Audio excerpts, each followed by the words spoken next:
जय श्री कृष्ण भक्तों, कार्तिक मास में होई अष्टमी यानी अहोई आठे के व्रत को किस प्रकार करना चाहिए। यह व्रत अष्टमी को किया जाता है।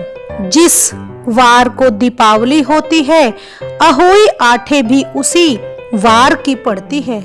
इस व्रत को वे स्त्रियां करती हैं जिनकी संतान होती है, अर्थात संतान की प्राप्ति के लिए दिन भर वह व्रत रखती हैं। सायंकाल को होई की जो रंगदार तस्वीर बनाते हैं, उसमें सेव और सेव के बच्चों के चित्र बनाए जाते हैं, या फिर कोई भी कैलेंडर मंगवाकर उसकी पूजा की जाती है।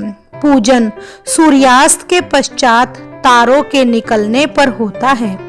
अहोई माता का पूजन करने से पहले पृथ्वी को पवित्र करके चौक पूर करके एक लोटे में जल भरकर पटरे पर कलश के रूप में रखकर पूजन करें। होई माता की कहानी सुने। होई में चांदी के स्याऊ बनवाए जाते हैं, जिनमें दो दो मनिये डलवाए जाते हैं। मनिये परिवार के बच्चों के हिसाब से बढ़ते चले जाते हैं।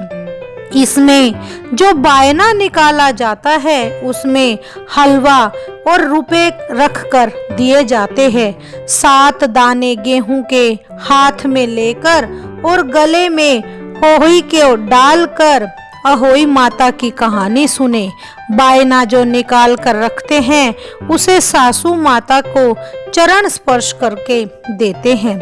अतः जब रात हो जाती है तो चंद्रमा को अर्घ देकर भोजन करते हैं। फिर दिवाली के दिन या किसी भी शुभ दिन अहोई को गले से उतारकर गुड़ से भोग लगाकर जल के छींटे देकर माथे पर उसे झुका कर रख देते हैं। इस प्रकार इस दिन ब्राह्मणों को पेठा दान कर देने से विशेष फल की प्राप्ति होती है।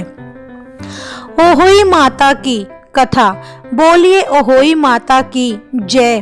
प्राचीन काल में किसी नगर के एक साहूकार को 7 लड़के थे।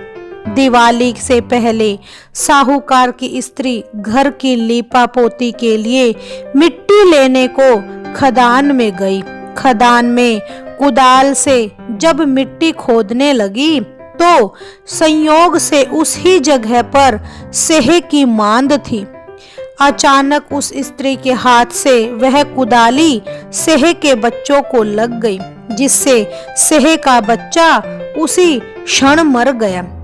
यह हत्या हुई देखकर उस स्त्री को बहुत दुख हुआ, परंतु अब क्या हो सकता था।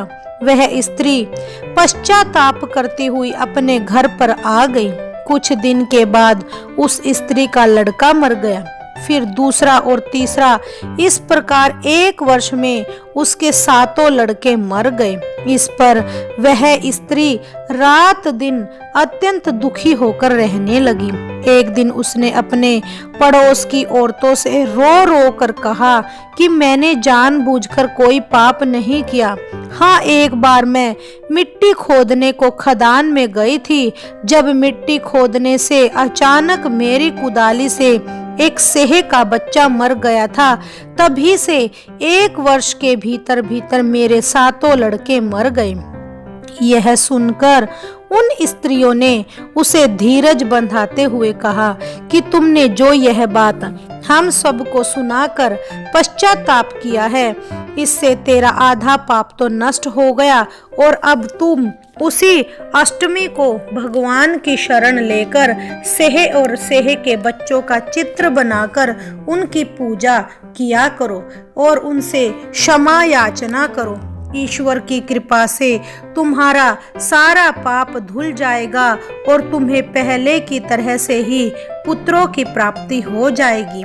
उन सब की बात मान करके उस औरत ने भी कार्तिक मास के अष्टमी को व्रत किया और हर साल व्रत व पूजन करती रही।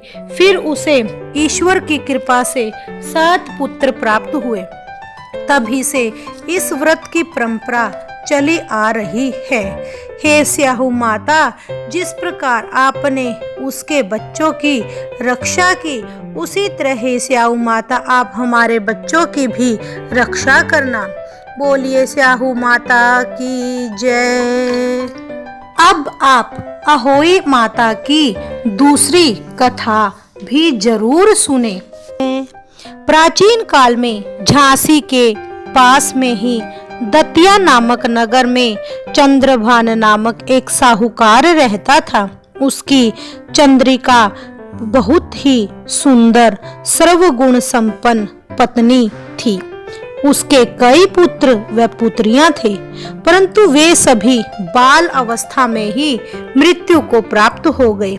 इस प्रकार दोनों पति पत्नी संतान के मर जाने के कारण बहुत दुखी रहते थे और हमेशा यह सोचते रहते थे कि हमारे मर जाने के बाद इस अपार धन संपत्ति का अधिकारी कौन होगा।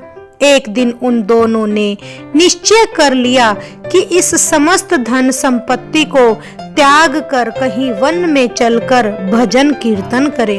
ऐसा विचार करके वे दोनों अपना सब घर द्वार ईश्वर के भरोसे छोड़कर जंगल में चले गए।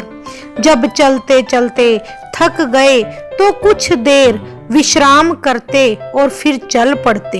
इस प्रकार चलते चलते वे दोनों पति पत्नी बद्रिका आश्रम के पास में ही शीतल कुंड पर जा पहुँचे।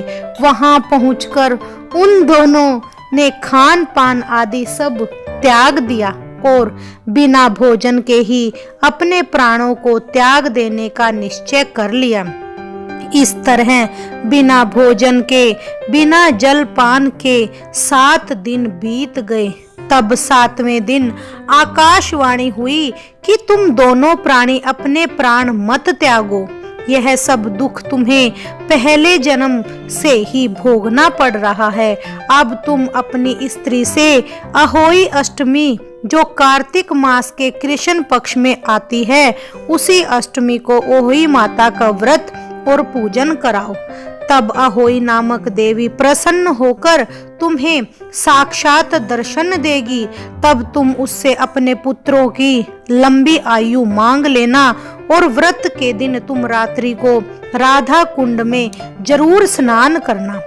उसके बाद इस आकाशवाणी के अनुसार चंद्रभान जो साहूकार था वह उसकी पत्नी चंद्रिका ने बड़ी श्रद्धा और स्वच्छ भावना से विधि विधान के साथ अहोई अष्टमी का व्रत किया और उनकी स्त्री ने राधा कुंड में स्नान किया। जब वे दोनों स्नान करके वापस लौटे तो उस पर प्रसन्न होकर अहोई माता ने प्रत्यक्ष दर्शन देकर वर मांगने को कहा।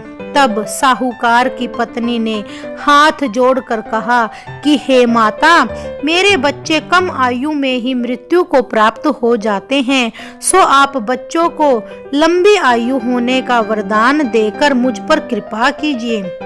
अहोई माता ने उन दोनों पति पत्नी की मन की बात जान ली और उन्हें मुंह मांगा वरदान दे दिया। यह कहकर अहोई माता वहीं अंतर ध्यान हो गई।